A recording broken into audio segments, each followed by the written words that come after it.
Welcome to the Overcome Pornography for Good podcast, where we take a research-based, trauma-informed, and results-focused approach to quitting porn. This approach has been revolutionary and changed thousands and thousands of lives. I'm your host, Sarah Brewer.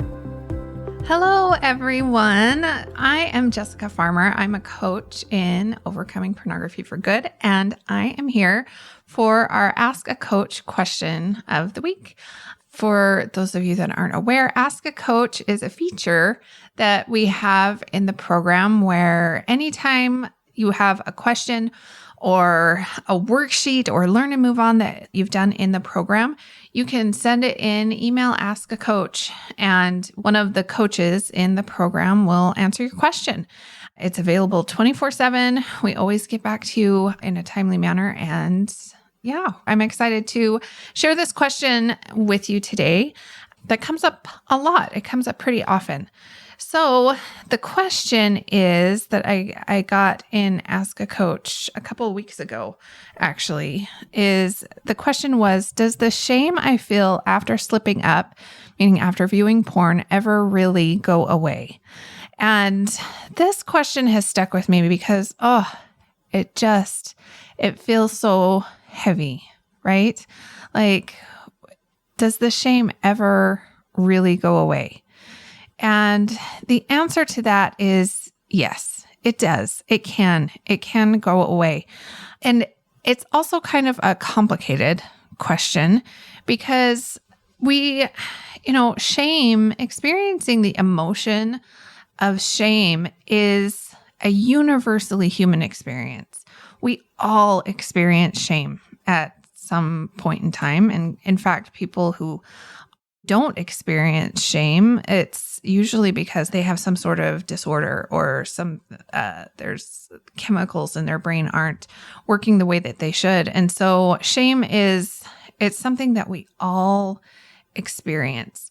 And the place where we try to get people to in the program is not, we don't want to completely get rid of shame, because I don't know that is really possible. But what we do is we become really, really shame resilient. That's a term that Brene Brown uses, is shame resilience, meaning we get really, really good at noticing when it is coming up for us. We start getting really good at recognizing the triggers for us individually, right? Each individual has different triggers, right? Things that trigger me are going to be different than things that trigger you.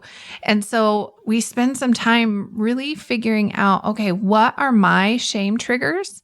What are those issues, those topics, those situations that tend to bring up a lot of shame in me?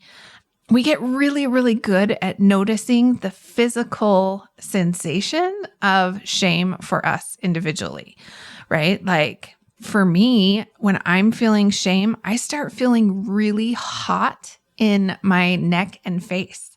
Like, I notice that I have this physical sensation of heat in my neck and in my face. And that is usually the trigger, or that's usually the indicator for me, like, oh, I'm feeling this physical sensation. I know that this is shame, right? Usually I don't notice the emotion. I notice the physical sensation first. And that's the way it is for a lot of people.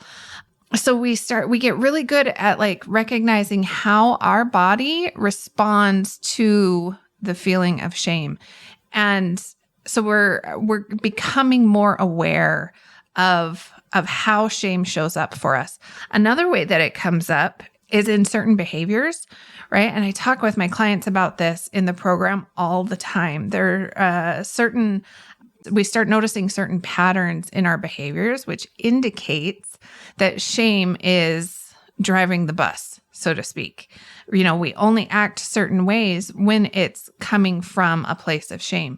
And some of these include like being aggressive towards other people. And that can be like aggressive towards other people, or it can be internal aggression, right? If I notice that I'm being really hard on myself, if I notice like my internal monologue is getting really aggressive, that is an indicator that shame is driving the bus. hiding, if I notice that I'm starting to withdraw from interactions or withdraw from certain people, then that's an indicator that shame is driving the bus. Another one is perfectionism. If I start noticing that I'm getting really, really perfectionistic about things, that's an indicator for me that shame is going in the background. That's the program that's running in the background. So we want to get really, really good at noticing how shame is showing up in your life so that you can be aware of when it shows up and respond intentionally. That's really the goal. That's shame resilience. Again, like we may not ever get rid of shame completely because it's part of the human experience. It's part of a normal human range of emotions. But we get really good at being shame resilient. We want to see where it's coming up for us, challenge it, and start really showing that self-compassion for ourselves and moving past the shame instead of kind of unintentionally believing the stories that the shame might be telling us. So back to this question, does the shame I feel after slipping up ever really go away?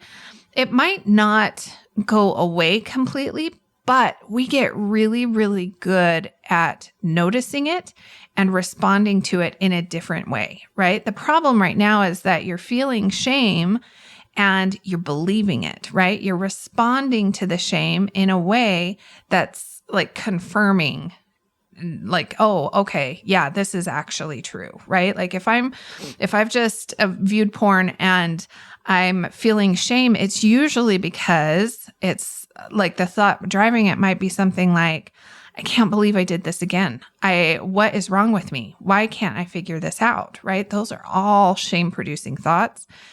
And if we're practicing shame resilience, what that looks like is you notice, oh, okay, I have slipped up. This is usually a shame trigger for me.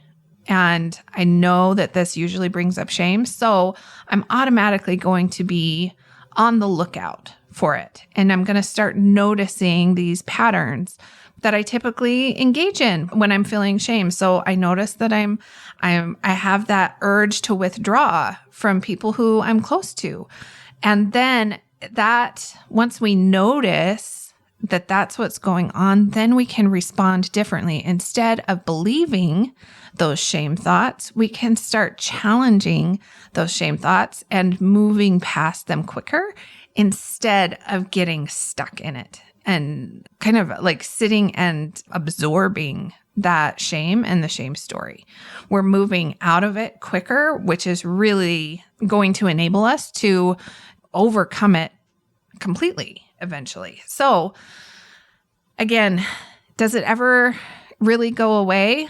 I don't know that it ever fully goes away, but we get so much better at responding to it. And it gets to a point where it becomes automatic and we don't even really need to think about it. We just notice that this is shame. That I'm starting to see these physical sensations, notice these patterns. I know shame is driving the bus. I'm going to challenge it and I'm going to move on and respond differently.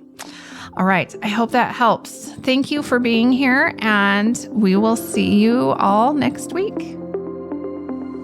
I want to invite you to come and listen to my free class, How to Overcome Pornography for Good Without Using Willpower. We talk about how to stop giving into urges without pure willpower or relying on phone filters so that you can actually stop wanting pornography. We talk about how to stop giving up after a few weeks or months, and spoiler alert, the answer isn't have more willpower. And then lastly, we talk about how to make a life without porn easily sustainable and permanent. If you're trying to quit porn, this class is a game changer. So you can go and sign up at sarahbrewer.com/masterclass, and it is totally free.